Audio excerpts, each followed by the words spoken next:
Assalamualaikum warahmatullahi wabarakatuh. Halo semuanya, saya Rizka Haris Tamami.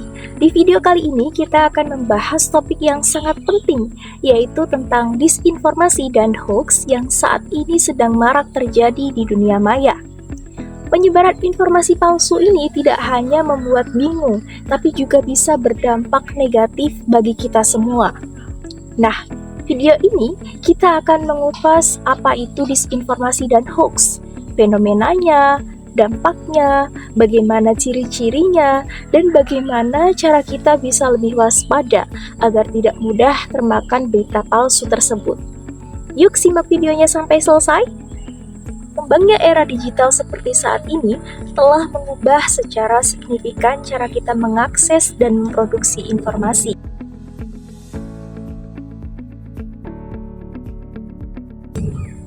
Seperti yang kita lihat, hari ini masyarakat lebih suka mencari berita secara daring atau media sosial dibandingkan dengan mencari berita melalui koran, televisi, atau radio. Media sosial seakan-akan menjadi satu-satunya sumber untuk memperoleh berita. Kehadiran media sosial seperti Facebook, YouTube, Instagram, X, kemudian portal berita online, serta forum daring lainnya yang telah menyediakan platform baru bagi masyarakat untuk menyampaikan pendapat. Namun, perkembangan ini juga memunculkan berbagai permasalahan etika dan hukum yang perlu dicermati.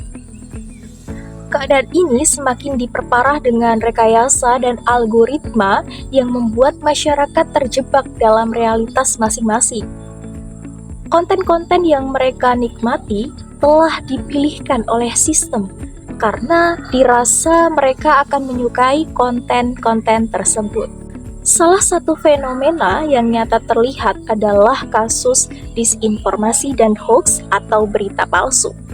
Hal tersebut secara umum dapat memengaruhi dinamika sosial dan merusak mutu sebuah informasi. Disinformasi adalah tindakan secara sengaja menyampaikan informasi yang keliru dengan tujuan untuk membingungkan orang lain. Adanya disinformasi salah satunya disebabkan oleh fleksibilitas pembuatan konten informasi. Jenis disinformasi diantaranya adalah parodi dan beragam jenis konten, yakni konten yang salah, menyesatkan, tiruan, palsu, dan juga manipulasi.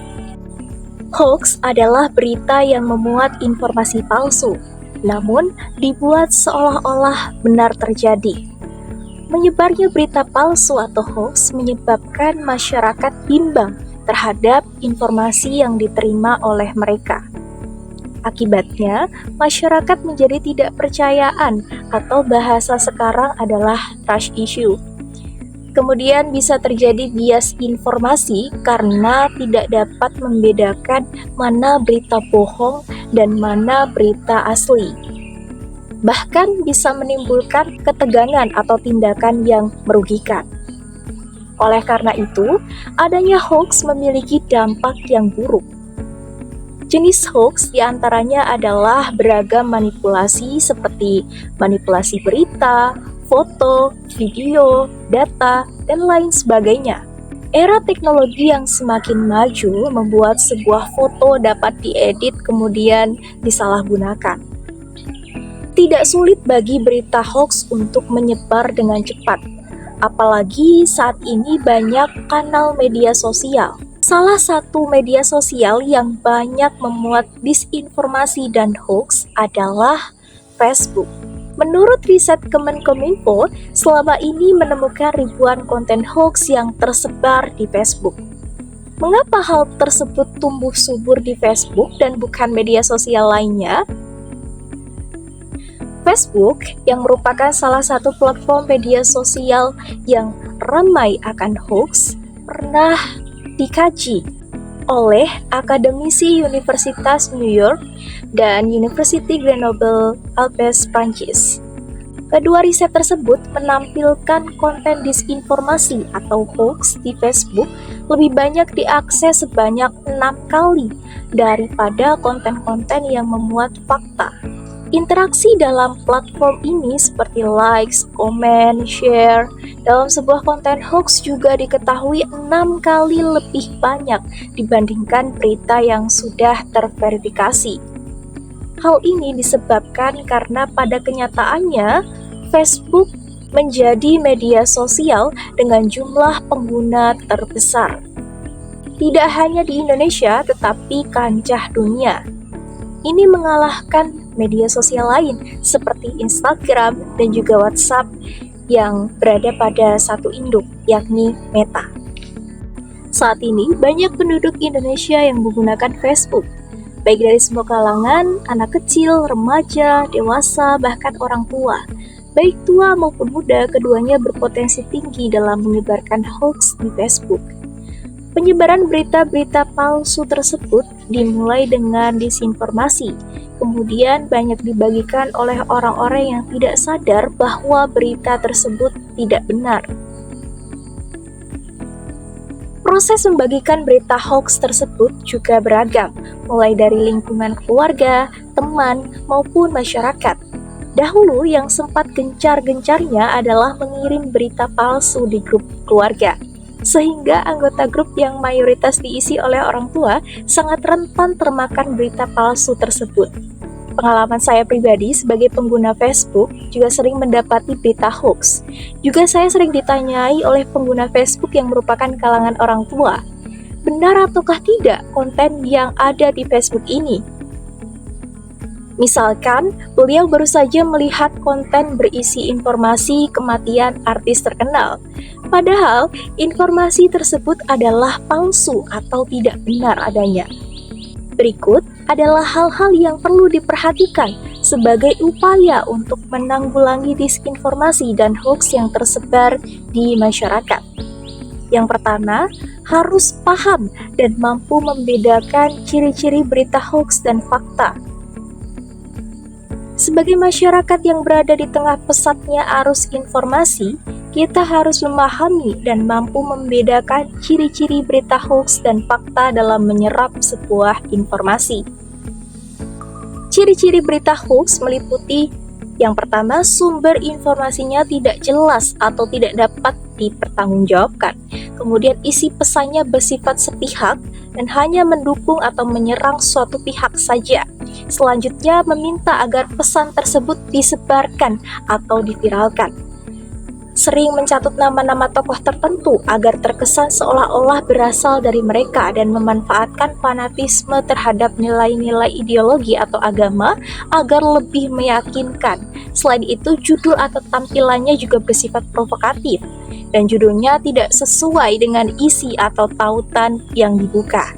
Yang kedua, kita harus memperkuat literasi digital atau melek digital. Selanjutnya, salah satu langkah utama dalam menangkal hoax adalah meningkatkan literasi digital di masyarakat. Literasi digital mencakup pemahaman akan cara kerja media digital, kemudian mengidentifikasi sumber yang kredibel dan keterampilan dalam memverifikasi kebenaran informasi yang diterima. Namun sebelum itu, perlu kita ketahui terlebih dahulu apa sih literasi digital itu? Literasi digital adalah kemampuan untuk mengakses, memahami, mengevaluasi, dan menggunakan informasi yang diperoleh melalui media digital secara kritis dan bijak. Lalu bagaimana urgensi dari literasi digital ini? Di era digital, informasi dapat menyebar dengan sangat cepat, termasuk informasi yang tidak benar atau hoax.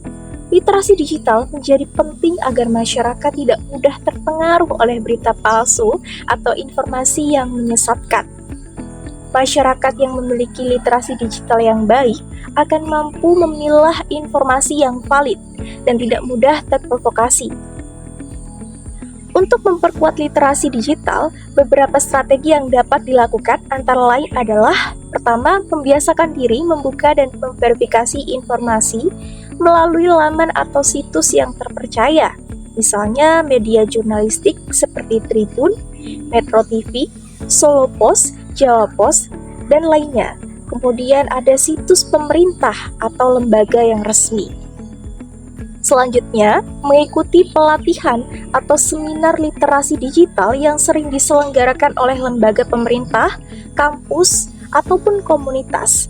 Selanjutnya, membiasakan diri untuk memeriksa kebenaran berita melalui fitur cek fakta yang banyak tersedia secara online sekarang. Dan terakhir, menggunakan media sosial dengan bijak, yaitu tidak langsung membagikan informasi sebelum memastikan kebenarannya. Dengan memperkuat literasi digital, masyarakat akan lebih tanggap terhadap hoax dan lebih mampu membedakan antara informasi yang benar dan yang menyesatkan. Ini menjadi langkah penting dalam menciptakan lingkungan yang kondusif dan bertanggung jawab. Ketiga adalah menggiatkan pencarian berita melalui televisi, radio, atau koran. Di tengah gempuran arus informasi digital yang begitu deras, masyarakat perlu kembali menggiatkan pencarian berita melalui media konvensional seperti televisi, radio, atau surat kabar.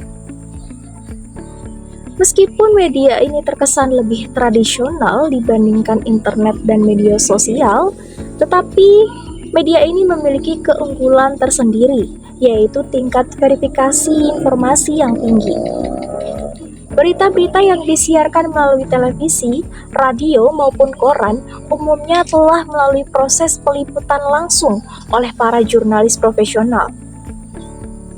Informasi yang disampaikan biasanya sudah melewati tahap verifikasi, konfirmasi kepada narasumber, dan proses editorial yang ketat, sehingga lebih dapat dipertanggungjawabkan kebenarannya. Selain itu, media konvensional seringkali masih menjadi rujukan utama bagi banyak pihak, termasuk lembaga pemerintah dan instansi resmi. Oleh sebab itu, mengandalkan media konvensional untuk mendapatkan informasi penting, misalnya mengenai kebijakan pemerintah, kondisi bencana, atau perkembangan politik, dapat meminimalisir risiko penyebaran hoax.